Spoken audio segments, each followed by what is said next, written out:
الله الرحمن الرحيم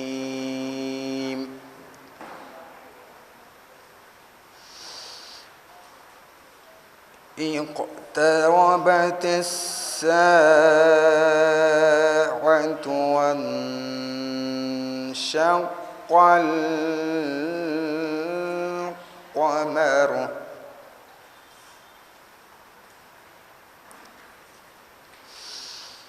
وإن يروا آية يعرضوا ويقولوا سحر مستمر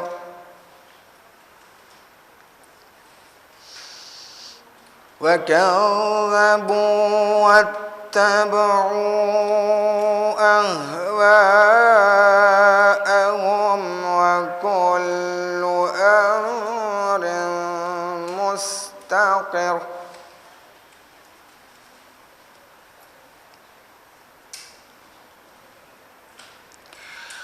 ولقد جاءهم من الأنباء ما فيه مزدجر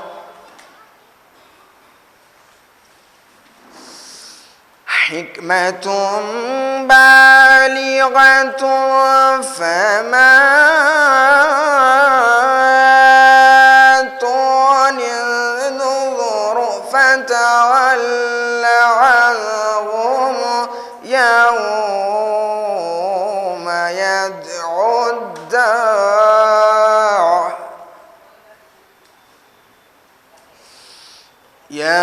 يدعو الداع إلى شيء نكر خش عن أبصارهم يخرجون من الأجداث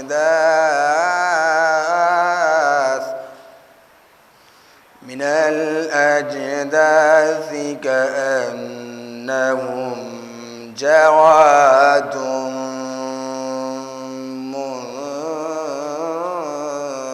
منتشر صدق الله العلي العظيم وصدق رسوله النبي الكريم اللهم صل على محمد وآل محمد صلوات محمد وآل محمد.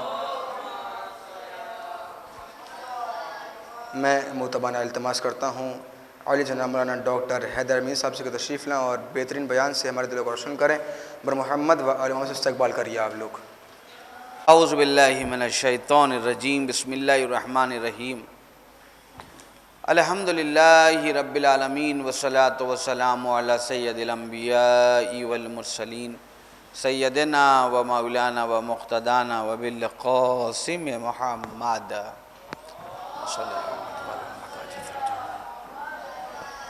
خاتم النبیین وآلہ طیبین الطاہرین المعصومین المظلومین اما بعد قال علی ابن ابی طالب علیہ السلام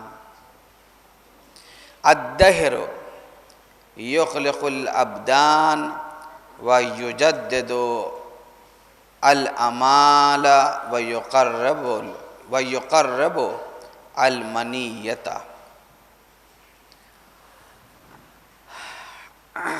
دو دن آپ لوگوں نے ایک عالم دین سے استفادہ کیا اور بہت ہی نیک و صالح اور کافی پڑھے لکھے وہ عالم تھے جن سے آپ نے استفادہ کیا ہے. اور نہج البلاغہ کے حوالے سے آپ سے مستقل ایک گفتگو ہو رہی ہے. یہ مولا کائنات امیر المومنین علی ابن ابی طالب علیہ السلام یہ رسول اللہ کے کون تھے؟ آگے کے بچے بتائیں گے۔ رسول اللہ کے کون تھے؟ داماد تھے، ٹھیک ہے، داماد بھی تھے۔ اور کیا رشتہ تھا ان کا؟ چچا زاد بھائی بھی تھے۔ Very good. تو رسول اللہ کے داماد بھی تھے اور رسول اللہ کے چچا زاد بھائی بھی تھے، اور آپ کی شان میں بہتری آیات، بلکہ یوں کہوں کہ پورا قرآن نازل ہوا ہے آپ کے لیے اور اہل بیت اطہار کے لیے۔ اور یہ قرآن کس پر نازل ہوا؟ رسول کریم کے سینے پر، صدر رسول، سینے پر، یعنی قلب کے اوپر نازل ہوا۔ امام علی علیہ السلام نے جو کچھ بھی ارشاد فرمایا ہے وہ ہماری زندگیوں کو اس دنیا میں اور آخرت میں بہتر بناتا ہے۔ امام علی کائنات کے بہترین ہادی ہیں، بہترین رہنما ہیں، بہترین ہمدرد ہیں، اور اپنے سینے میں قوم و ملت اور انسانوں کا درد رکھنے والی شخصیت کا نام حضرت علی علیہ السلام ہے۔ لہذا ان کے جو اقوال ہیں نہج البلاغہ میں، اس کو بغور سمجھنے اور جاننے کی ضرورت ہے۔ اس سے آپ کی دنیا میں بھی فائدہ ہوگا اور آخرت میں بھی آپ کو اس کا فائدہ حاصل ہوگا۔ یہ یاد رکھیے کہ اللہ نے اس دنیا کو حق کے ساتھ پیدا کیا ہے، اور ہم وہ مخلوق ہیں جس کو اشرف المخلوقات کہا گیا ہے، اس لیے کہ جو کمال انسانوں میں موجود ہے وہ کمال کسی اور مخلوق میں موجود نہیں ہے۔ مثلا ہر مخلوق کے ارتقاء کی ایک حد ہے، یعنی کہ وہ ترقی کہاں تک کر سکتا ہے۔ ایک درخت ہے، وہ کہاں تک بلند ہو سکتا ہے، اور اس حد کو پا لینے کے بعد پھر وہ رک جائے گا۔ اس کا کمال یہ ہے کہ جو اس میں پھل آتا ہے بس وہی پھل آئے گا، اس میں اپنے سوچنے سمجھنے اور فیصلہ لینے کی کوئی طاقت نہیں ہے۔ درخت ہوں، حیوانات ہوں، دیگر مخلوق ہوں، ان کو جس نہج کے اوپر اور جس راستے کے اوپر خدا نے لگا دیا ہے بس وہ اسی راستے پر چلے جا رہے ہیں۔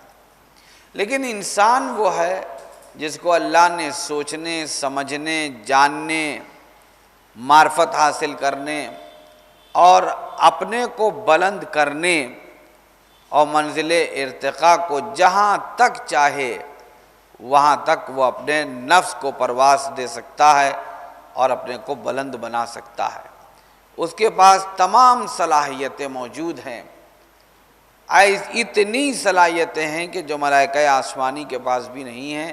اسی لیے خدا نے کہا تھا کہ ملائکہ اس انسان کے بارے میں جو میں جانتا ہوں وہ تم نہیں جانتے ہو۔ اگر آپ انسانوں کی تخلیق کے اوپر غور کریں گے، ریسرچ کریں گے، تحقیق کریں گے تو آپ کو معلوم ہوگا کہ اللہ نے ہر چیز کو شاہکار بنایا ہے، اور اس انسان کو ایسا شاہکار بنایا ہے اپنے دست قدرت سے کہ جس پر وہ خود ملائکہ آسمانی پر فخر کر رہا ہے۔ اور اس نے ہمارے ہدایت کے لیے بہترین ہادیوں کا انتخاب کیا ہے، وہ ہادی کے جو معصوم ہیں۔ 1,24,000 انبیاء، اس کے بعد پھر 5 اولو العزم نبی جو صاحب شریعت ہوئے، اور پھر امامت کا سلسلہ اس نے جاری کیا کہ جو تا قیامت باقی رہے گا، اور آج بھی امام زمانہ علیہ الصلوۃ والسلام پردہ غیبت میں موجود ہیں اور ہماری حفاظت فرماتے ہیں اور ہمارے ہر عمل کے اوپر نظر رکھتے ہیں۔ خدا اور امام کے سامنے نہ کوئی دیوار حائل ہو سکتی ہے، نہ کوئی حجاب حائل ہو سکتا ہے، وہ دیوار کے پیچھے بھی دیکھتے ہیں اسی طرح جس طرح وہ آپ کو سامنے سے دیکھتے ہیں۔ تو یہ اللہ کی صفت ہے اور یہ صفت ہمارے ائمہ میں بھی پائی جاتی ہے۔ اسی لیے مولا کائنات امیر المومنین علی ابن ابی طالب علیہ الصلوۃ والسلام نے فرمایا ہے کہ تنہائیوں میں بھی گناہ کرنے سے بچو۔ ہم نے یہ دیکھا کہ ہمیں کوئی دیکھنے والا نہیں ہے، ہمیں کوئی دیکھ نہیں رہا ہے، نہ میرے ممی پاپا مجھے دیکھ رہے ہیں، نہ میرے بھائی مجھے دیکھ رہے ہیں، نہ میرے بہن مجھے دیکھ رہی ہے، کوئی نہیں دیکھ رہا ہے، تو لہذا موقع غنیمت ہے، تو اس میں اگر گناہ ہو جاتا ہے تو کوئی شاہد نہیں ہوگا، لیکن ایسا نہیں ہے، اس کا شاہد ہمارا خدا ہے۔ اسی کو امام علی علیہ السلام نے فرمایا کہ تنہائیوں میں بھی گناہ کرنے سے بچو، کہ جو تمہارے اعمال پر گواہ ہے وہی مسند قضاوت کا حاکم بھی ہے، یعنی تمہارے عمل کو وہ دیکھ رہا ہے تو وہی وٹنس ہے، وہی جو ہے گواہ ہے۔ خدا سے بڑا کوئی گواہ نہیں ہو سکتا، خدا ہر جگہ ہے اور ہر انسان کے ہر عمل کو دیکھ رہا ہے، اور یوم حساب وہی فیصلہ کرنے والا ہے۔ تو جس نے ہم کو گناہ کرتے ہوئے دیکھا ہو اور وہی فیصلہ بھی کر رہا ہو تو ہم اس کے سامنے کیسے مکر سکتے ہیں، کیسے ہم اپنی بات سے انکار کر سکتے ہیں؟ ہم انکار نہیں کر پائیں گے، لہذا ہمیں گناہوں سے بچنا چاہیے۔ دوسری چیز یہ ہے کہ مولا کائنات نے ارشاد فرمایا کہ اگر تم نیکی نہیں کر سکتے ہو تو کم از کم گناہ بھی نہ کرو۔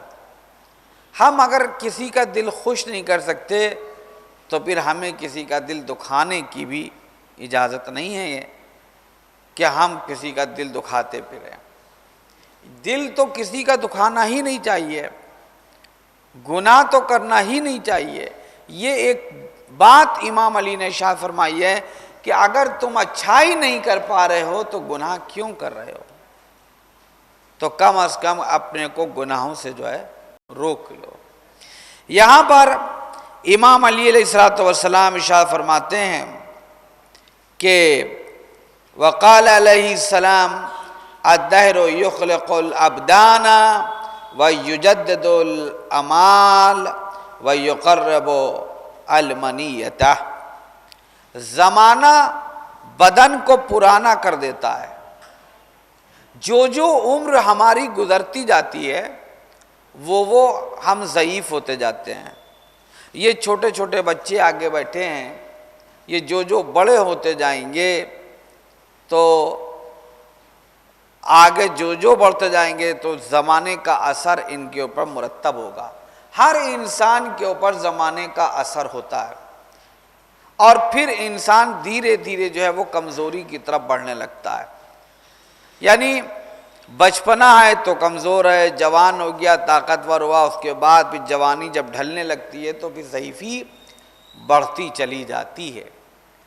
تو یہ زمانے کا اثر ہوتا ہے کہ جو ہم کو کمزور بنا دیتا ہے۔ اب ہم تو کمزوری کی طرف بڑھتے چلے جا رہے ہیں، اور امام ارشاد فرماتے ہیں کہ یہی زمانہ خواہشات کو نیا کر دیتا ہے۔ ہماری خواہشات بڑھتی جاتی ہیں، جو ٹیکنالوجی ڈیولپ ہو رہی ہے، جو نئی نئی چیزیں آ رہی ہیں، جو الیکٹرانک چیزیں آ رہی ہیں، وہ ہر کوئی چاہتا ہے کہ ہم اس کا استعمال کریں، ہم اس کو اپنائیں۔ تو اگر کوئی بہترین موبائل آ گیا، یعنی کہ G5 آیا، تو اب آپ چاہ رہے ہیں کہ ہم کو G5 مل جائے۔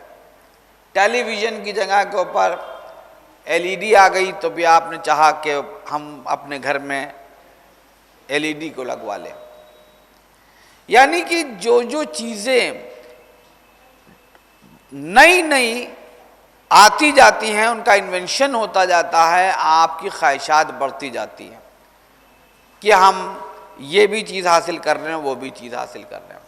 ایک طرف ہمارا جسم کمزور ہو رہا ہے، اور دوسری طرف یہی زمانہ وہ ہے کہ جو ہمارے سامنے بدلتے ہوئے حالات کے ساتھ نئی نئی چیزوں کو لا کر کے ہماری خواہشات میں، ہمارے ڈیزائرز میں اضافہ کر رہا ہے۔ دیکھیے دونوں چیزیں کتنی کنٹراڈکٹری ہیں کہ ہم کمزور ہو رہے ہیں، ہمارا جسم پرانا ہوتا جا رہا ہے، اور خواہشات جو ہے وہ نئی آتی چلی جا رہی ہیں ہمارے سامنے۔ اور ایک دن وہ آتا ہے کہ جب موت ہم سے قریب ہو جاتی ہے، اور اس وقت انسان سکتے میں رہ جاتا ہے۔ خود نہج البلاغہ میں امام علی علیہ السلام نے ارشاد فرمایا ہے کہ جب انسان بڑا خوشحال ہوتا ہے، پرسکون ہوتا ہے، اور اس کی زندگی میں خوشیاں ہوتی ہیں، اور وہ اطمینان کر لیتا ہے کہ ہماری لائف تو بہت ہی خوبصورت اور خوشگوار ہے، ہمارے یہاں ساری خوشیاں ہی خوشیاں ہیں، تو اچانک جو ہے وہ تم کو پریشانیاں اپنی طرف کھینچ کر لے جاتی ہیں۔ یعنی ایک ایٹ رینڈم تبدیلی آ جاتی ہے، جس گھر میں خوشیاں ہو رہی ہوتی ہیں وہاں ماتم ہونے لگتا ہے۔ آپ نے دیکھا ہوگا کہ کسی گھر میں شادی ہونے والی ہے یا شادی ہو رہی ہے، ادھر ڈیتھ ہو گئی۔ ابھی حالات بہت اچھے تھے بزنس کے، معلوم ہوا کہ بزنس ایسا فلاپ ہو گیا کہ یا حالات ایسے کریٹ ہو گئے کہ بزنس جو تھا وہ بالکل ڈوب گیا، اور وہ گھر کہ جہاں خوشیاں کھیلا کرتی تھیں اس آنگن میں، وہاں پر صف ماتم بچھ گئی، وہاں پر غم زدگی آ گئی، وہاں پر پرابلمز کریٹ ہو گئی۔ تو امام علی علیہ السلام شاہ فرماتے ہیں کہ ان خوشیوں پر گویا زیادہ راضی نہ ہو۔ ایکسپلینیشن کیا ہے؟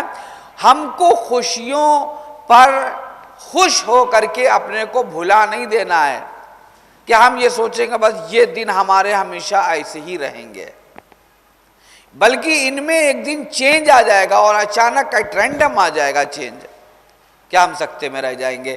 جیسے کہ ایک مثل بھی موجود ہے کہ every cloud has a silver lining, ہر سیاہ بادل کے پیچھے جو ہے وہ ایک روشنی ہوتی ہے۔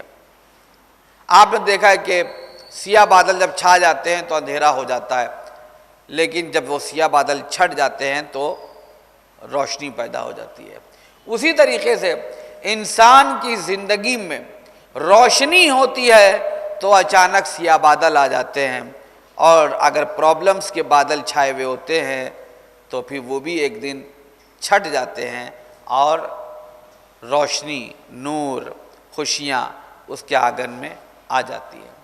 لیکن خوشیاں لانے کے لیے ضروری ہے کہ ہم اللہ کی اطاعت کریں، اللہ کی عبادت کریں۔ اگر انسان اللہ سے اپنے کو وابستہ رکھتا ہے، اگر انسان اللہ کی خاطر ہر عمل کو انجام دیتا ہے، تو پھر اس کی لائف میں پرابلمز اگر آئیں گی، پریشانیاں آئیں گی، تو اس میں فیس کرنے کی طاقت بھی پیدا ہو جائیں گی، وہ ان پرابلمز کو فیس کرے گا۔ اور خدا یہی دیکھنا چاہتا ہے، امتحان ہوتا ہے بندے کا کہ دیکھے کہ یہ پریشانیوں میں ہم کو کتنا یاد کرتا ہے، یا خوشحالی کے دنوں میں ہمیں کتنا یاد کرتا ہے۔ بعض حضرات ہوتے ہیں کہ وہ پرابلمز میں جب آتے ہیں تو تو وہ اللہ کے اوپر طرح طرح کے الزامات لگانے لگتے ہیں، یا کسی کی ڈیتھ ہو گئی تو وہ طرح طرح کی باتیں کرنے لگتے ہیں.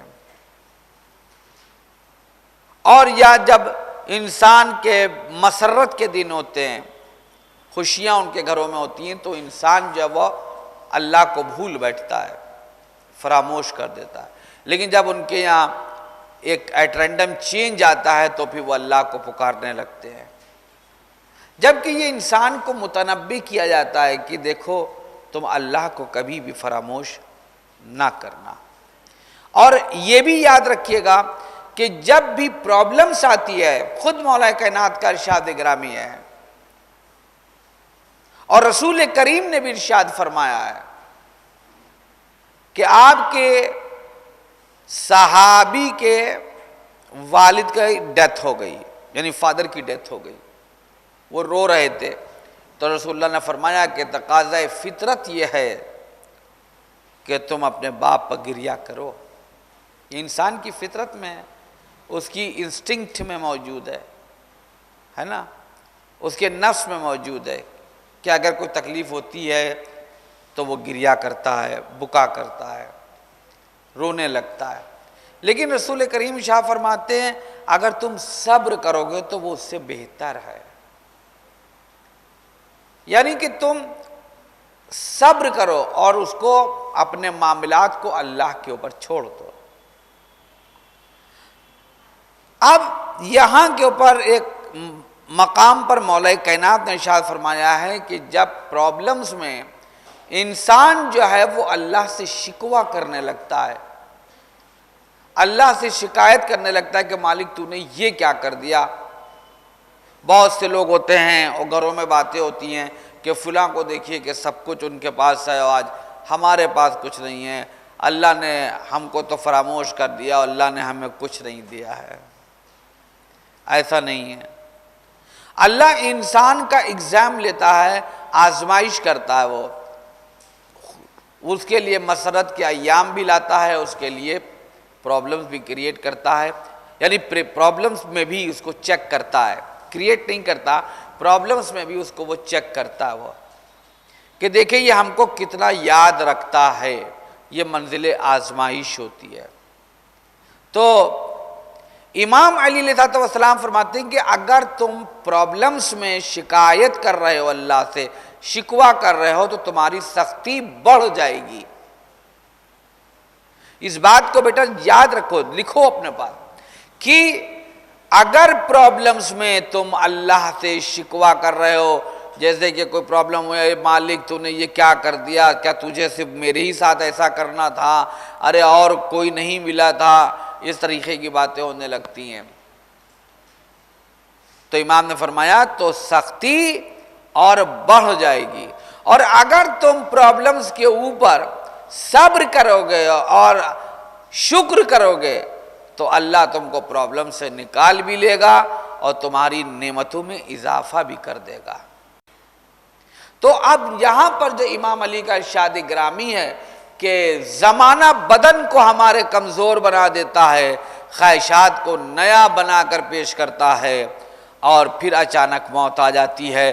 یعنی کہ جب ہم دنیا میں زندگی گزار رہے ہوتے ہیں تو ایک طرف ہم ڈھل رہے ہوتے ہیں اور دوسری طرف ہماری ڈیزائرز اور خواہشات نفسانی جو ہے وہ جوان ہو رہی ہوتی ہے.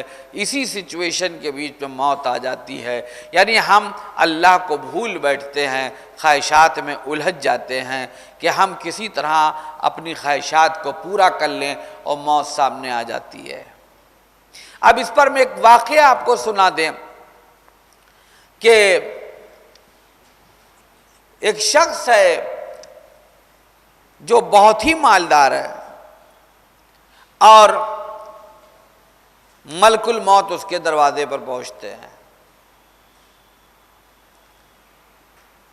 وہاں پر ملک الموت جب پہنچتے ہیں تو ان کا انداز ہر جگہ پہنچنے کا الگ الگ ہوتا ہے. تو وہ ایک دیہاتی کے لباس میں تھے. انہوں نے دربان سے کہا کہ بھئی ہمیں تمہارے صاحب سے ملنا ہے. چونکہ یہ ایک واقعہ نصیحت بننا تھا اس لیے اس کو واقعے کی شکل میں پیش کیا گیا۔ بہت ساری باتیں جو ہیں وہ بصیرت کے لیے، نصیحت کے لیے اور ہدایت کے لیے ہوتی ہیں، ورنہ ملک الموت کو کوئی شکل بدلنے کی ضرورت نہیں ہے۔ تو جو گیٹ کیپر تھا اس نے دیکھا کہ یہ تو عجیب آدمی لگ رہا ہے کہ تم سے میرا جو ہے مالک کہاں ملے گا، میرا مالک تم سے نہیں مل سکتا، چلے گا۔ پھر جب آئے تو بہترین لباس پہنے ہوئے، کہا کہ جا کر کہہ دو۔ اب جب آئے تو کہا کہ جا کر کہہ دو کہ ملک الموت آئے ہیں، اور اس وقت وہ اپنے دسترخوان پر بیٹھے ہوئے کھانے کا پہلا لقمہ اٹھا کر کے اپنے دہن مبارک تک لے جانا چاہتے تھے کہ ان کے کان میں یہ آواز پہنچ گئی کہ ملک الموت۔ اب وہ انسان کے جس کے پاس بے پناہ دولت ہو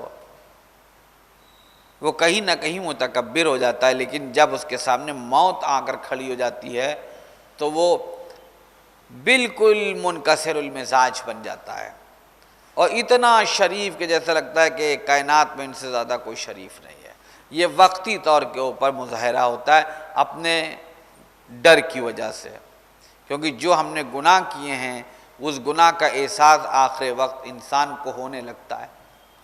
تو انہوں نے جلدی سے گیٹ کیپر سے کہا کہ جا کر ان سے کہہ دو کہ بھائی آپ لگتا ہے دروازہ بھول گئے اور آپ گھر بھول گئے ہیں اور آپ کسی اور کو لینے آئے ہوں گے۔ اگر نہیں، ہم کچھ بھولتے نہیں ہیں، ہم یہیں آئے ہیں۔ اور اچانک وہ گھر کے اندر داخل ہو گئے۔ ملک الموت کو کسی سے اجازت لینے کی ضرورت نہیں ہے، صرف ایک ہی دروازہ تھا کہ جہاں پر انہوں نے اجازت لی تھی۔ کہاں لی تھی اجازت؟ بیٹا بتاؤ، تم بتاؤ، ملک الموت نے کون سا وہ دروازہ تھا کہ جہاں اجازت لی؟ تم لوگ آگے والی، ہم کیا اور کسی سے نہیں پوچھ رہے ہیں، تم لوگوں سے پوچھ رہے ہیں۔ شہزادی فاطمہ الزہرا صلوات اللہ علیہا سے اجازت لی تھی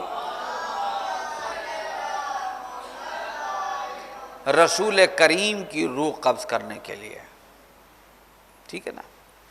تو رسول کریم نے فرمایا تھا کہ بیٹی یہ تمہارے در کا شرف ہے کہ یہاں ملک الموت بھی آتا ہے تو اجازت لے کر کے آتا ہے، ورنہ ملک الموت کو اجازت لینے کی کسی سے کوئی ضرورت نہیں۔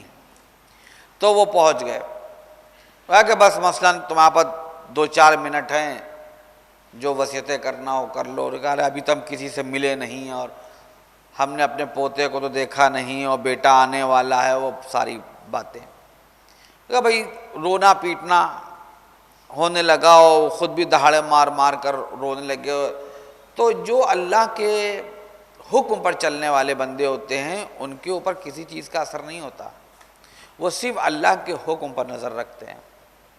اللہ نے مجھ سے یہ کہا ہے تو اب مجھے کرنا ہے، چاہے کوئی روئے چاہے پیٹے کچھ کرے تو کوئی مطلب نہیں ہے۔ کہ دیکھو تم رو چیخو چلاؤ کچھ بھی کہو، ہمیں تمہیں لے کر کے جانا ہے، اللہ کا یہ حکم ہے۔ تو جب انہوں نے سمجھ لیا کہ اب مجھے جانا ہی ہے تو انہوں نے غلاموں سے کہا دو کہ جاؤ وہ اندر ایک میرا صندوق رکھا ہوا ہے اس کو لے آؤ۔ وہ صندوق اٹھا کر لے آئے۔ جب اس کو کھولا گیا تو کیا دیکھا کہ پورا صندوق جو تھا وہ ہیرے جواہرات اور سونے سے بھرا ہوا تھا۔ اب وہ اس دولت کی طرف اشارہ کرتے ہوئے کہتے ہیں کہ اے دولت دنیا، تو نے مجھے اپنے میں اس طرح الجھا کر رکھ دیا کہ ہم صرف تجھ ہی کو جمع کرنے میں لگے رہے اور میری پوری عمر گزر گئی اور اللہ کو ہم نے فراموش کر دیا، یہاں تک کہ یہ موت ہمارے سامنے آ گئی۔ یعنی جو مہلت، جو عمر کی شکل میں ہم کو مہلت ملی ہے، وہ مہلت اس لیے نہیں ملی ہے کہ اس میں ہم دنیا کو جمع کر لیں، یہ مہلت اس لیے ملی ہے تاکہ ہم اپنے خدا کی مرضی کو حاصل کر لیں اور خدا کی رضا حاصل کر لیں۔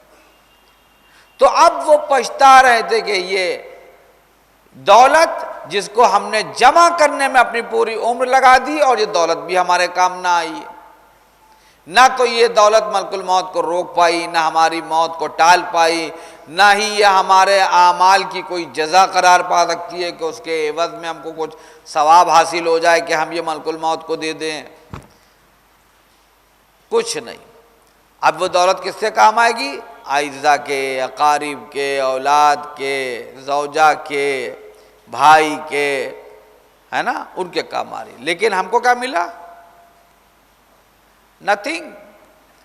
قبر میں سوال تو ہم سے ہوگا نا، میرے عمل کا سوال مجھ سے کیا جائے گا، نہ کسی بھائی سے کیا جائے گا، نہ کسی بہن سے کیا جائے گا، نہ کسی پڑوسی سے کیا جائے گا، نہ دوست سے کیا جائے گا۔ ہم نے جو دولت جمع کی تھی وہ تو سب بڑھ گئی، سب ٹھاٹھ سے زندگی جی رہے ہیں، اور ہم قبر میں حساب دے رہے ہیں۔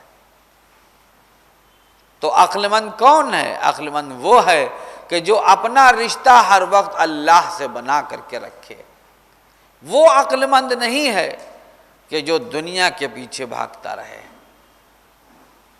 دنیا کی مثال امام علی علیہ السلام نے اس طرح دی ہے کہ دنیا سانپ کی طرح ہے، جس کا اوپر دیکھو تو نرم ہے، بہت نرم کھال ہوتی ہے سانپ کی، لیکن اس کے جسم میں زہر ہوتا ہے۔ اسی طرح یہ دنیا ہے، اگر تم نے دنیا کو ہی اپنا مقصود بنا لیا تو اگر تم اس سانپ کو چھو گے تب بھی تم کو خطرہ ہے، اور اگر اس نے تم کو ڈس لیا تو بھی تمہارے لیے خطرہ ہے۔ تو دنیا جو ہے وہ اس میں الجھ کر کے نہ رہ جاؤ۔ اچھا، اب اس کا مطلب یہ نہیں ہے کہ ہم دنیا سے قطع تعلق بالکل کر لیں۔ معصوم نے شاہ فرمایا ہے کہ نہ دنیا کے لیے آخرت کو چھوڑو، نہ آخرت کے لیے دنیا کو چھوڑو۔ اب تو یہ بات کنٹراڈکٹری ہو گئی نا۔ ابھی تو ہم کہہ رہے تھے کہ دنیا اتنی زہریلی ہے اور دنیا سے ایسے سے نقصانات ہیں، اور اب ہم کہہ رہے ہیں کہ یہ تو کنٹراڈکٹری ہو گئی، کیونکہ یہی دنیا وہ ہے جو مقام نزول وحی ہے، جہاں رسول اللہ کے اوپر وحی نازل ہوئی، جہاں انبیاء کے اوپر وحی نازل ہوئی۔ یہ دنیا وہ ہے کہ اسی کی سرزمین کے اوپر ملائکہ آسمانی اترے ہیں۔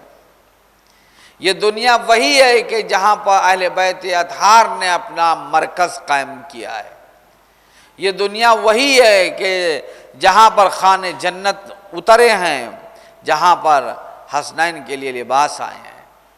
یہ دنیا وہی ہے کہ جو مسجد انبیاء ہے، اور جس کو امام علی نے مسجد کہہ کر کے، یعنی کہ عبادت گزاروں کی مسجد کہا ہے۔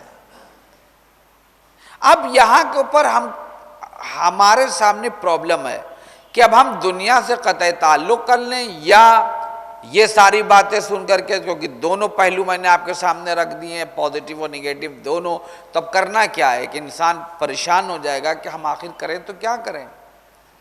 یہاں پر مطلب یہ ہے کہ تم دنیا کی خاطر زندگی نہ گزارو، دنیا کو آخرت بنانے کے لیے استعمال کرو۔ جتنی ضرورت ہے بس اتنا دنیا کو تم کو دنیا سے لینا ہے، لیکن تمہارا جو منظور نظر ہونا چاہیے ہے، جو تمہارا مقصود ہونا چاہیے، وہ تمہارا خدا ہونا چاہیے، صرف خدا۔ دنیا میں رہو، یہ نہیں کہا کہ پیسہ پیدا نہ کرو، نہیں، پیسہ بھی پیدا کرو، اچھی زندگی بھی گزارو، لیکن زندگی کے ہر اسٹیپ کے اوپر خدا سامنے ہونا چاہیے۔ جیسا کہ جناب موسیٰ علیہ السلام نے فرمایا کہ پروردگارا، میں نے اپنے دل کو تیری محبت سے خالص کر لیا ہے۔ ندائے قدرت آئی، موسیٰ اگر اس دل میں صرف میری محبت ہے تو پھر اب تمہارے بچوں کی محبت اس میں کیوں ہے، تمہاری زوجہ کی محبت کیوں ہے، تمہارے والدین کی محبت کیوں ہے، تمہارے بھائیوں کی محبت کیوں ہے؟ تو کیا اس کا مطلب یہ ہو گیا کہ ماں باپ سے محبت نہ کی جائے، بھائی سے محبت نہ کی جائے، بچوں سے محبت نہ کی جائے؟ نہ، محبت کی جائے، لیکن مطلب یہ خدا کا کہ جس سے بھی تم محبت کرو وہ محبت آئینہ محبت خدا میں ہونا چاہیے، یعنی کہ خدا کی محبت کے سائے میں ساری محبتیں ہوں۔ جب ہر محبت اللہ کی محبت کے ساتھ ہوئے گی اور اللہ کی محبت کے اصولوں کے ساتھ ہوئے گی تو نہ والدین کے ساتھ کبھی ظلم ہوگا، نہ بچوں کے ساتھ ظلم ہوگا، نہ زوجہ کے ساتھ ظلم ہوگا، نہ پڑوسی کے ساتھ ظلم ہوگا، نہ بھائی بہنوں اور ناطے داروں خاندان والوں کے ساتھ ظلم ہوگا۔ یعنی اللہ کی محبت کے زیر سائے ساری محبتیں ہونا چاہیے۔ آگے بات کلیئر ہے نا؟ کانسیپٹ آپ لوگوں کا سمجھ میں آ رہا ہے بیٹا؟ تو محبت کرنا ہے لیکن ہم کو خدا سے محبت، کیونکہ خدا کی محبت اگر آپ کے دل میں ہے تو پھر ہر عمل آپ کا خدا کی محبت کے لیے ہونا چاہیے۔ اس بات کو اپنے ذہن میں رکھ لے آپ۔ امام علی علیہ السلام نے آپ سے آپ کی بیٹی جناب زینب نے کہا کہ بابا کیا آپ ہم سے محبت کرتے ہیں؟ تو آپ نے فرمایا کہ بیٹی، ہر باپ اپنی بیٹی سے محبت کرتا ہے۔ تو یہاں پر جناب زینب صلوات اللہ علیہا کا ایک جملہ ہے جو میری اس پوری جو ایک تقریر کہہ دیجئے یا لیکچر کہہ دیجئے اس کو، اس کا پورا جسٹ اور جز ہے۔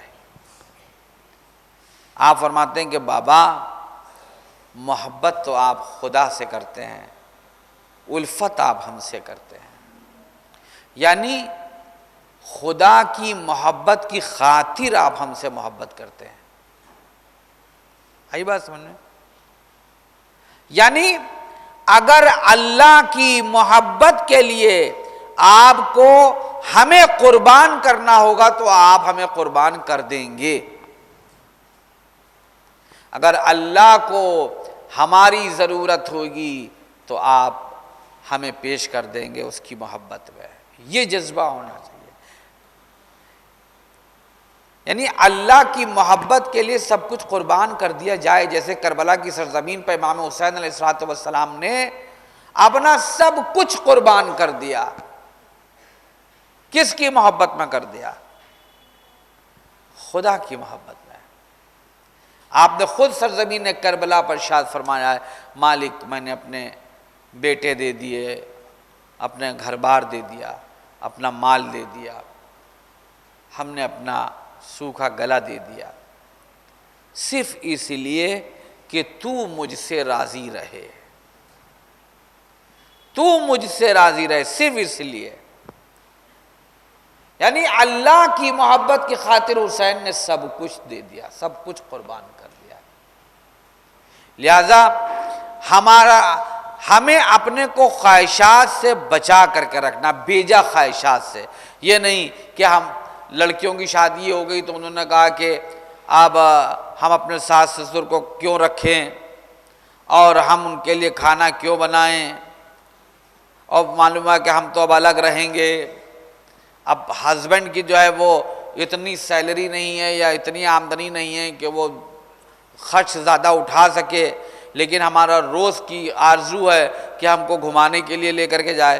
نہیں، عزت اپنے شوہر کی کرتے رہنا چاہیے، کیونکہ آپ شوہر کی عزت کرو گے تو شوہر آپ کی عزت کرے گا، اور دونوں کو ہی چاہیے کہ وہ ایک دوسرے کی عزت کریں۔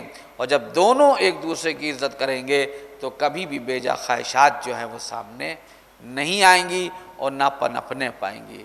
دونوں ایک دوسرے کا خیال رکھیں گے تو پھر آپ کی زندگی بہت پرسکون ہوگی، پرمسرت ہوگی، اور اسی کے ساتھ دونوں ہی اللہ کو اور اہل بیت رسول کو اپنے سامنے رکھیں، ان کی زندگیوں کو، ان کی سیرت کو سامنے رکھیں اور ان کی سیرت پر چلتے ہوئے اپنی زندگی کو گزاریں، تو یاد رکھیے کبھی کوئی پرابلمز نہیں آنے والی ہے۔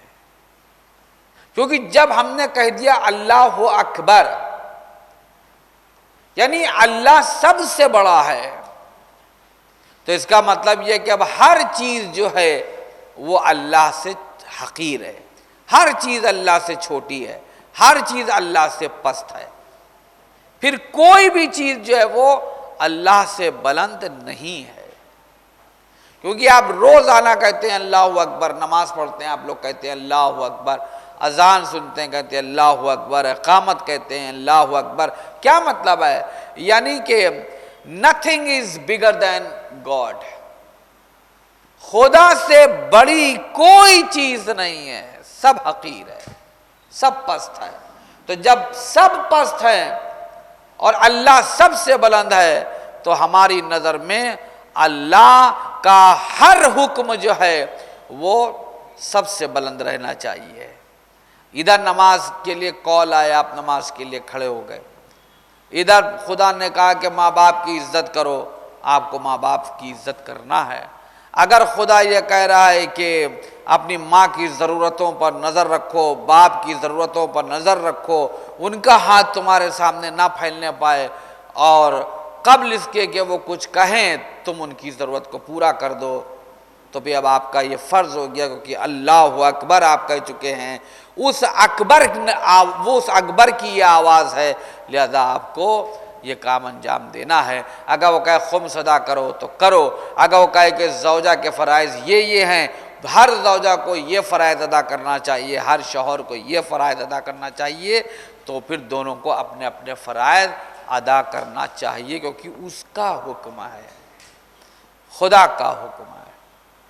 ہمارے ذہن میں یہ نہیں ہونا چاہیے کہ روزہ ہم اس لیے رکھ لیں کہ ہم ڈائٹنگ کریں،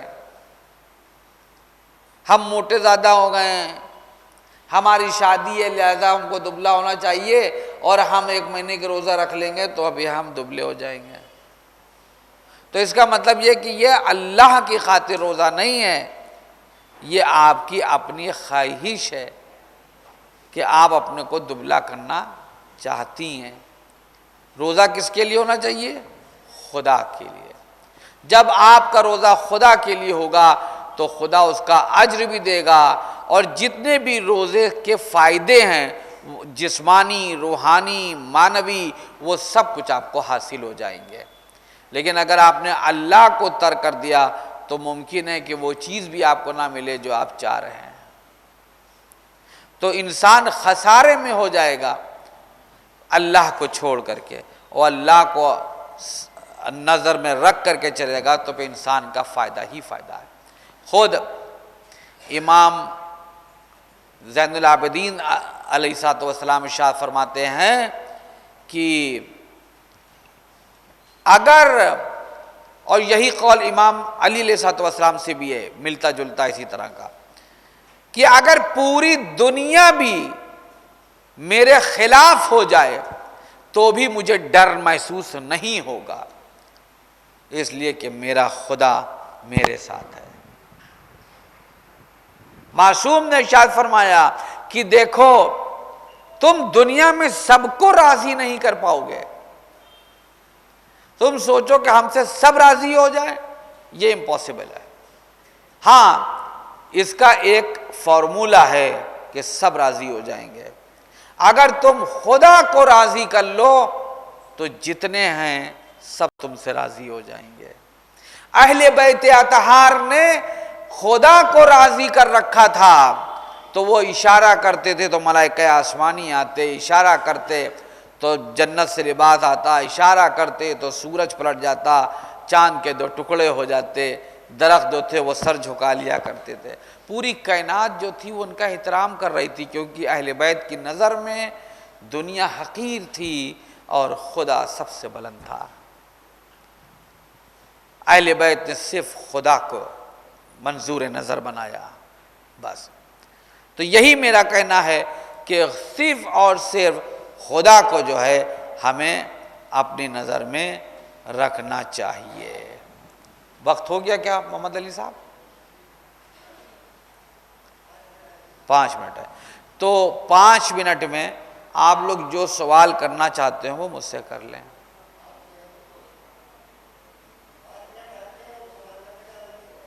اچھا،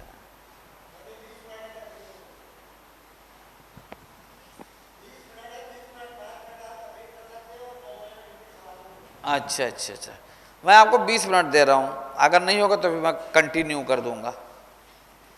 آپ پوچھنا چاہیں پوچھیں آپ ہم سے.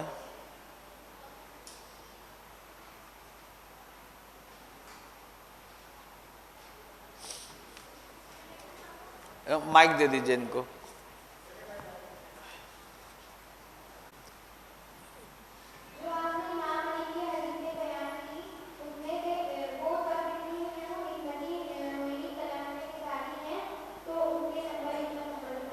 اچھا، یہ اس کا نمبر آپ کے ہے جو آج میں نے ایکسپلین کیا ہے، وہ کلمۃ القصار سے 72 ہے. ٹھیک ہے نا، 72. قصار سے صرف ایک اسٹیٹمنٹ امام علی علیہ السلام کا ذکر کیا ہے، اور اسی کے اوپر ہم نے پوری آپ کے سامنے لیکچر دیا ہے.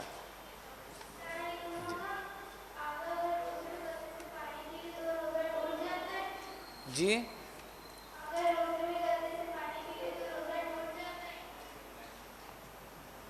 کیا کہا، میں سمجھے نہیں. روزہ اگر غلطی سے نہیں، اگر غلطی سے پی لیا ہے، بھول گئے مثلاً، اور ہم نے پانی پی لیا اور بعد میں یہ معلوم ہوا ارے ہمارا تو روزہ تھا، تو آپ نے جان بوجھ کر کے پانی نہیں پیا تھا، آپ نے اچانک پانی پی لیا، خیال نہیں رہا ہے نا، تو اس میں روزہ جو ہے وہ باطل نہیں ہوتا ہے، کیونکہ انجانے میں بھول کر آپ نے پی لیا پانی. جان بوجھ کر کبھی نہ پیے گا.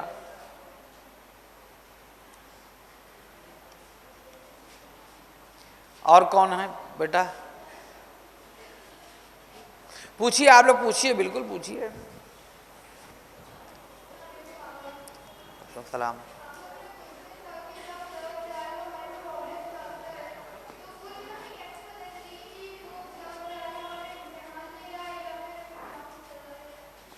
آزمائش کر رہا ہے. دیکھیے اس پر مولانا شاکر صاحب تھے، بہت ہی متقی و پرہیزگار انسان، اور مدرسہ ناظمیہ کے وہ پروفیسر بھی تھے. تو انہوں نے اس پر بہترین جواب دیا تھا. انہوں نے کہا کہ اگر امتحان کے ساتھ انسان کی عزت جا رہی ہے تو سمجھ لینا چاہیے کہ یہ عذاب الہی ہے، اور اگر عزت باقی ہے اور پریشانیاں ساتھ میں ہیں تو اس کا مطلب وہ آزمائش ہے. آزمائش اور امتحان میں کبھی انسان کی عزت کو خدا ہرٹ نہیں کرتا ہے، اور جب خدا کا عذاب نازل ہوتا ہے تو اس کی دو چیزیں چلی جاتی ہیں، ایک اس کی عقل چلی جاتی ہے اور دوسرے اس کی عزت چلی جاتی ہے.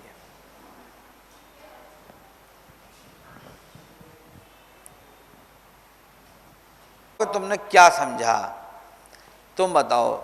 فروزی جو تم اسکار باندھے ہو، ہاں وائٹ فروزی، اٹھو تو تم کھڑی ہو، بتاؤ ہم نے جو اسپیچ جو ہم نے ابھی لیکچر دیا اس میں تم نے کیا، جو تم کو یاد ہو، جو تمہیں یاد ہو وہ تم بتاؤ ہم کو.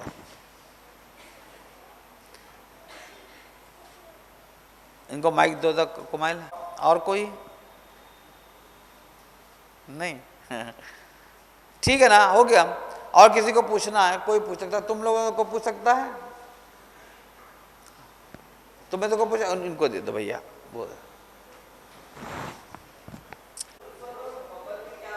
ہاں ویری گڈ. دیکھو یہاں پر ایک جملہ آیا ہے کہ محبت اور الفت، حقیقتاً وہ محبت کی جگہ لفظ عشق ہے. ٹھیک ہے نا، عشق وہ چیز ہوتی ہے، ہم نے یہاں پر عشق اس لیے نہیں استعمال کیا تھا کیونکہ چھوٹے چھوٹے بچے تھے. عشق وہ چیز ہوتی ہے کہ جب انسان اپنے کو اس میں فنا کر دیتا ہے. تو آپ نے فرمایا تھا جناب زینب صلوات اللہ علیہ نے کہ بابا آپ عشق تو خدا سے کرتے ہیں اور محبت ہم سے کرتے ہیں. ٹھیک ہے نا، تقریباً الفت و محبت کا معنی سیم ہے، تقریباً مائنوٹ ڈفرنس ہوگا، لیکن حقیقت میں ہے عشق، عشق اور محبت. تو عشق میں جو ہے انسان بالکل ڈوب جاتا ہے، فنا ہو جاتا ہے، اور محبت وہ ہوتی ہے کہ جس میں عشق سے اوپر نہیں ہوتی محبت.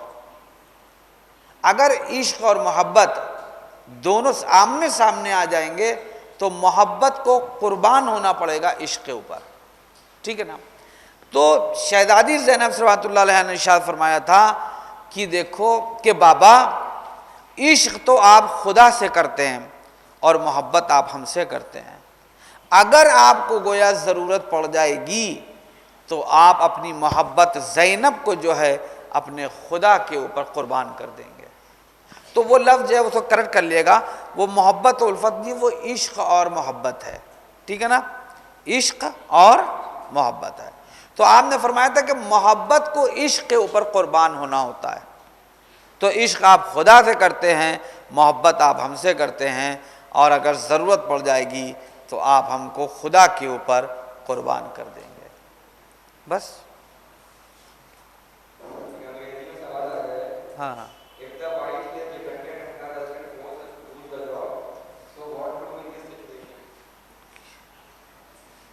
دیکھیں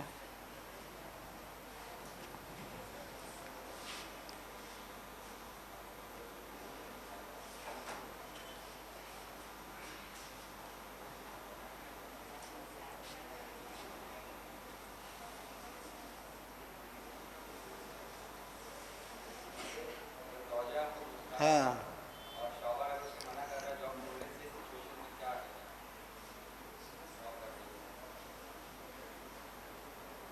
دیکھیے آپ نے لکھا ہے کہ if the wife is dependent، ہے نا؟ وائف تو ڈیپینڈنٹ کا مطلب یہ ہوتا ہے کہ آپ اپنے شوہر کے اوپر ڈیپینڈ ہے. ٹھیک ہے نا؟ یعنی کہ ظاہر سی بات ہے ایک زوجہ ہے وہ اپنے شوہر پر ڈیپینڈ رہے گی، اور آپ کہنا چاہ رہی ہیں کہ گویا سیلف ریلائنٹ ہیں آپ، یعنی کہ آپ اپنے پیروں پر کھڑی ہیں، ہے نا؟ بلکہ ڈیپینڈنٹ ہے. ڈیپینڈنٹ میں آپ شوہر پر ڈیپینڈ کرتی ہیں.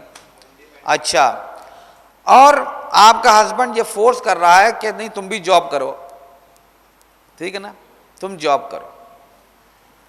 اگر مان لیجئے کہ جاب ایسی جگہ ہے کہ جہاں کے اوپر اسلام کی، پردے کی اور آپ کی توہین ہو سکتی ہے تو وہاں پر جاب نہیں کرنا چاہیے. اور اگر جاب ایسی جگہ ہے، کسی مدرسے میں آپ کو معلمہ ہونا ہے، تو ہمارے انبیاء معلم رہے ہیں. جناب فاطمۃ الزہرا صلوات اللہ علیہا، جناب شہزادی زینب صلوات اللہ علیہا، یہ معلمہ رہی ہیں. تو وہاں کے اوپر آپ اللہ کی خاطر جو ہے وہ جاب کر سکتی ہیں. لیکن اگر وہ فورس یہ کر رہا ہے کہ نہیں ہم کو پیسہ چاہیے، پیسہ چاہیے، اور ایسی جگہ بھیجنے کو تیار ہے کہ جہاں کے اوپر توہین ہے، تو وہاں پر آپ انکار کر سکتی ہیں. مثلا آپ پردہ کرتی ہیں، شادی ہوئی، ایک ایسے گھر میں آئیں کہ شوہر کہتا ہے کہ تم پردہ اتار دو، تم پردے میں چلتی ہو، برقع پہنتی ہو، نقاب پہنتی ہو، تو ہمارے دوست جو ہیں وہ مذاق اڑائیں گے. تو چونکہ اللہ اکبر، اللہ سب سے بڑا ہے، اور اللہ نے کہا ہے کہ ایک لڑکی کو حجاب کرنا چاہیے، تو شوہر کی اطاعت جو ہے یہاں پر کوئی معنی نہیں رکھتی ہے. نو میننگ، کسی طریقے کی کوئی میننگ نہیں ہے اس میں. جب ماں باپ کی بات کو ٹھکرانے کی بات خدا نے کہہ دی کہ اگر میری بات سے تمہارے ماں باپ کی بات ٹکرا جاتی ہے تو اپنی ماں باپ کی بات کو نہ ماننا، تو پھر شوہر کیا چیز ہے؟ تو کوئی بھی ایسا حکم کہ جو شریعت اسلامی کے خلاف ہو اس کو آپ ماننے کے لیے مجبور نہیں کی جا سکتی کسی بھی قیمت پر. اور اگر وہ مجبور کر رہے ہیں تو آپ ان کو سمجھائیں کہ شریعت ہم کو منع کرتی ہے. اور اگر تب بھی نہ مانیں تو آپ اپنے بزرگوں کو، علماء کے درمیان اپنے میٹر کو لے جائیں، بتائیں کہ یہ ہم سے یہ چاہتے ہیں اور میں یہ کام کرنا نہیں چاہتی ہوں. ٹھیک ہے نا؟ تو اس میں سچویشن ہے، کیونکہ بہت سے ہسبینڈ ایسے ہیں اور بہت سی لڑکیاں ایسی ہیں کہ جو اپنے گھر کی عزت کو طاق پر رکھ دیتے ہیں. تو آپ کو ایسا نہیں کرنا ہے. آپ کو اللہ کو مد نظر رکھنا، اور یاد رکھیے جب آپ اللہ کو سامنے رکھ کر کے چلیں گے تو پھر ہر پرابلم جو ہے وہ ٹیکل ہو جائے گی، سالو ہو جائے گی. وہ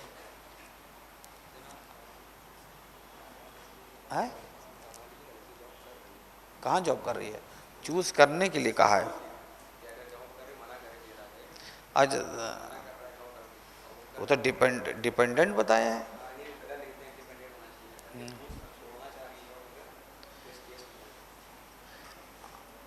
اچھا شوہر کہہ رہا ہے کہ اب چھوڑ دیں. اچھا تو اگر مان لیجئے کہ شوہر کہہ رہا ہے کہ جاب چھوڑ دو تو ظاہر سی بات ہے پھر ان کے اوپر آپ ڈیپینڈ رہیں گی، اور جب ڈیپینڈ ہیں تو ان کو سارا خرچہ اٹھانا ہوگا. وہ کیا سارے خرچے اٹھائیں گی کیا یا کوئی پرابلم ہے؟ مطلب اگر اکنامک یا فائنینشیل کوئی پرابلم ہوتی ہے اور آپ ایسی جگہ سروس کر رہی ہیں کہ جہاں کے پاس کوئی توہین نہیں ہے لیکن پھر بھی شوہر کہہ رہا ہے کہ چھوڑ دو، تو اب سوال یہ ہے کہ وہ کیا ان کی جو فائنینشیل کنڈیشن ہے وہ اس لائق ہے کہ وہ آپ کی تمام ضرورتوں کو پورا کر دے جو جائز ہیں؟ جو جائز آپ کی ضروریات ہیں ان کو انہیں پورا کرنا پڑے گا، یہ شوہر کی ذمہ داری ہے. اگر وہ کہتے ہیں کہ ہاں میں پورا کر دوں گا، میں پورا کروں گا، تم یہاں گھر میں رہو، ٹھیک ہے نا، تو آپ چھوڑ دیجئے، ٹھیک ہے، اس میں کوئی پرابلم نہیں ہے. لیکن وہ کسی چیز کے لیے مجبور نہیں کر سکتے. لیکن ہاں اس کے لیے وہ کہہ سکتے ہیں کہ بھئی آپ مثلا بچے جو ہیں ان کی صحیح پرورش نہیں ہو پا رہی ہے، گھر جو ہے وہ ہمارا خالی پڑا رہتا ہے، ہم بھی چلے گئے ڈیوٹی پر، تم بھی چلی گئی. لیکن اگر جاب مان لیجیے گورنمنٹ جاب ہے تو یہ جاب کس میل کی ہے؟ یہ مطلب ایک ہوتا ہے کہ اسکول میں پڑھانا 600 روپے اور 1500 روپے پہ، اور ایک ہوتا ہے گورنمنٹ جاب ہے. تو یہ جاب کوئی گورنمنٹ جاب تو ملتی نہیں ہے، تو اس کے لیے بھی ایک الگ راستہ نکلے گا. تو یہ جاب کون سی ہے؟ پرائیویٹ ہے؟ پرائیویٹ ہے، پوچھو. کیا ملتی ہے سیلری؟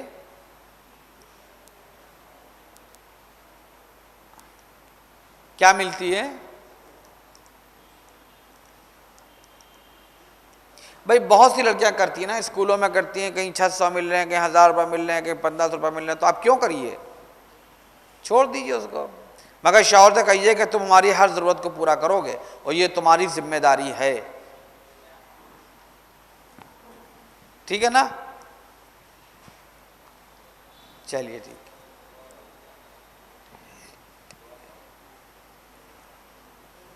ہاں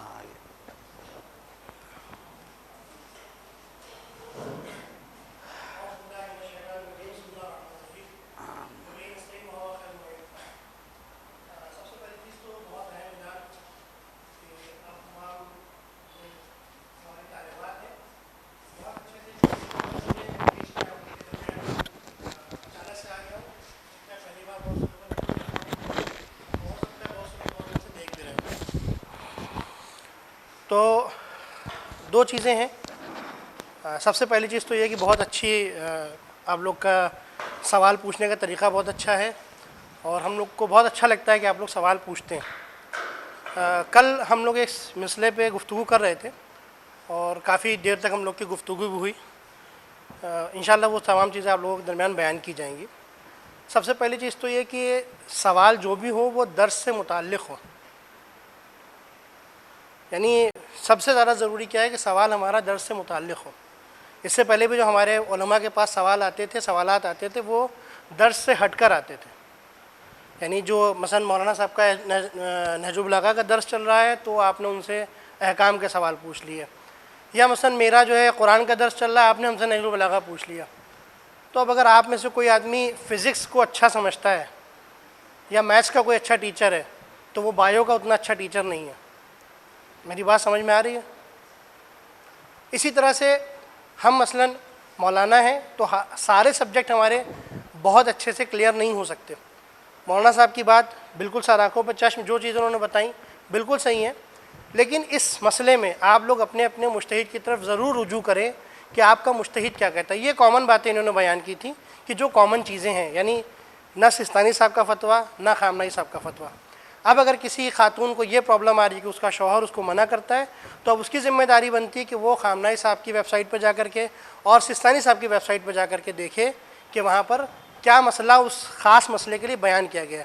جو مولانا صاحب نے بیان کیا وہ ہمارے لیے بالکل کامن راہ حل تھا، یعنی اگر ہم کو کوئی مسئلہ نہیں پتہ ہے تو ہم اس کو اختیار کریں گے، بٹ ابھی فعلاً ہمارے پاس وہ زمانہ نہیں ہے کہ ہم مثلاً کیا کہتے ہیں اس مجتہد تک نہیں پہنچ سکتے یا اس مجتہد تک نہیں پہنچ سکتے۔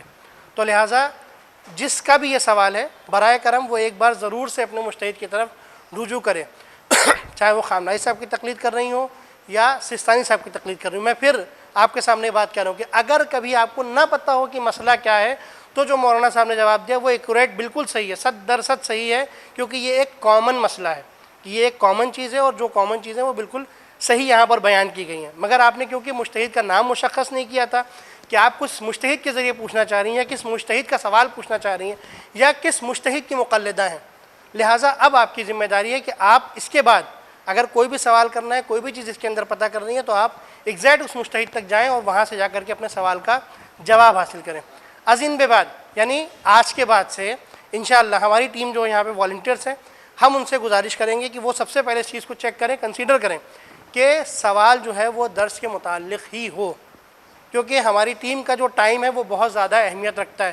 اسی نہج البلاغہ میں امام علی علیہ السلام فرماتے ہیں وقت جو ہے وہ آسمان پہ بادل کی طرح گزر جاتا ہے، تو جس چیز کا ہمارا کلاس چل رہا ہے ایگزیکٹ ہم کو اسی متعلق سوالات پوچھنے چاہیے۔ ایک پھر سے تیسری بار میں کہہ رہا ہوں کہ جو چیزیں یہاں پر بیان ہو رہی ہیں وہ کامن باتیں بیان ہوتی ہیں، کیونکہ ہمیں نہیں پتہ ہے کہ آپ کس مجتہد کے متقلد ہیں یا مقلدہ ہیں۔ تو برائے کرم اگر کوئی آدمی آپ سے آ کر کے کل کنسیڈر کریں، میں مولانا صاحب کی طرف سے اجازت لے کر کہہ رہا ہوں کہ اگر کوئی آدمی آ کر کے کل آپ سے کہے کہ یہاں پر یہ چیز بیان کی گئی تھی تو آپ سیدھے کہیے گا کہ وہاں پر کسی مجتہد کا نام نہیں بیان کیا گیا تھا، تو جو کامن مسئلہ ہوتا ہے، جو ایک بیچ کا راستہ نکالا جا سکتا تھا، وہ نکال کر کے یہاں پر جو علماء آتے ہیں وہ بیان کرتے ہیں۔ ٹھیک ہے، اب کل سے جو ہماری ٹیم ہے وہ انشاءاللہ اس بات کے اوپر وہ ہوگی، مصر ہوگی اور کوشش کرے گی کہ صرف درس سے متعلق جو ہے وہ سوالات لیے جائیں گے۔ اور کسی کے پاس کوئی سوال ہو تو ضرور بتائیں۔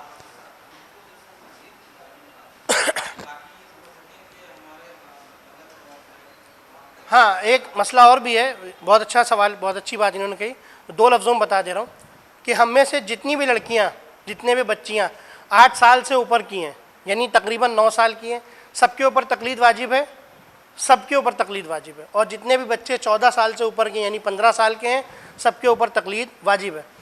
اب یہ تقلید کے مسئلے ہیں، بہت ٹیڑھے ہیں، تو لہٰذا سب سے پہلے آپ خود سے، جس طرح سے آپ فیس بک، انسٹاگرام، اسنیپ چیٹ کرتے ہیں، اسکرول کرتے ہیں نا، اسی طرح سے تھوڑا سا سستانی صاحب کی ویب سائٹ، خامنائی صاحب کی ویب سائٹ اور یہ سب جا کر کے اسکرول کریں کہ وہاں پر کیا لکھا ہوا ہے اور کس طرح سے تقلید کے مسئلے بیان کیے گئے ہیں، کیونکہ ہم جتنا ہی بیان کریں گے وہ آپ کے لیے واضح نہیں ہوگا۔ ایک بار آپ پڑھ کے آئیں اور اس کے بعد پھر انشاءاللہ بیان کیا جائے گا کہ آپ کو کس کی تقلید کرنی ہے اور کیسے آپ کو تقلید کرنی ہے۔ جو ہے اگر اس کے پاس کسی اور کا کوئی سوال ہے تو بتائے۔ کوئی سوال ہے کسی کے پاس؟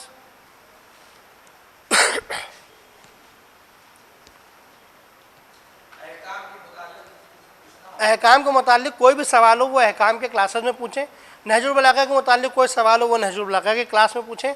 اگر مثال کے طور پہ قرآن کے متعلق کوئی سوال تھا جو قرآن کے ٹیچر سے ان سے پوچھنا چاہیے تھا تو یہ زیادہ بیٹر ہوتا ہے، کیونکہ جو ہمارا ٹیچر ہے وہ اپنی تیاری کر کے آ رہا ہے اور آپ اس کو اچانک سے ڈسٹریکٹ کر رہے ہو، بالکل ایک دم صاف۔ یعنی اگر میں بھی آؤں گا اور آپ مجھ سے کہیں کہ نہیں مولانا صاحب آپ مجھے جو ہے کیا کہتے ہیں کہ یہ بتا دیجئے، تو ہم تو آج تیاری کر کے ہیں قرآن کی اور آپ ہم کو ڈسٹریکٹ کر کے احکام کی طرف لے جا رہے ہیں، تو مائنڈ کو شفٹ کرنے میں تھوڑا سا ٹائم لگتا ہے، it will take some time. تو پلیز ایسا نہ کریں کہ جو ہمارا ٹیچر ہے وہ تھوڑا سا جو ہے وہ ڈسٹریکٹ ہو جائے۔ تو اگر کسی کو سوال پوچھنا ہے تو سب سے پہلی شرط یہی ہے کہ وہ درس کے متعلق ہی سوال ہوں گے۔ اگر درس سے ہٹ کر کے کوئی سوال ہے تو پلیز اس کو کنسیڈر کریں کہ یہ سوال ہمارا درس سے ہٹ کر ہے، بعد میں مولانا صاحب اس کا الگ سے جواب دیں، یا اگر دل چاہے تو جواب دیں اور دل چاہے تو نہ جواب دیں۔ ٹھیک، اور کسی کے پاس کوئی سوال ہے؟ نہیں ہے، چلیں بسم اللہ۔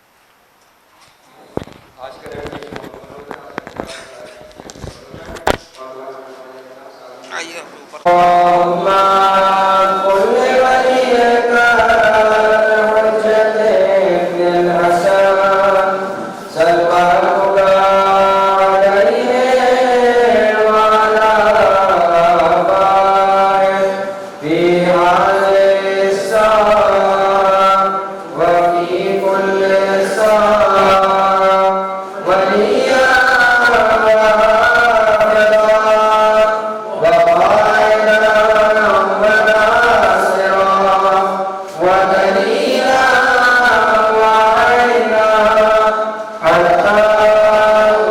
له